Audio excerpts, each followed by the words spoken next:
Hello friends, my name is Rahul and I have prepared for you a new English lesson. So keep your headphone on and listen carefully. Once upon a time, in a small village nestled beside a whispering forest, lived a girl named Lily. Lily was known for her insatiable curiosity and her love for stories.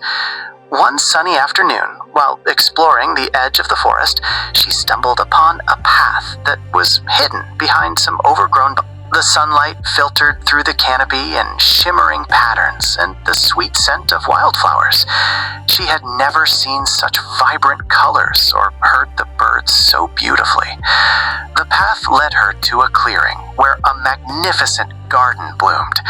It was unlike anything she had ever imagined.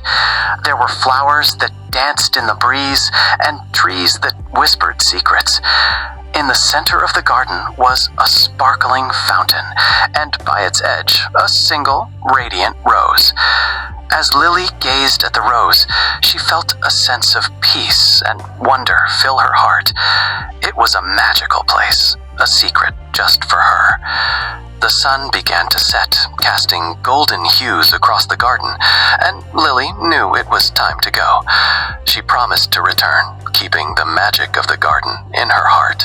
And if you enjoyed this story and would like to hear more, please subscribe to my YouTube channel.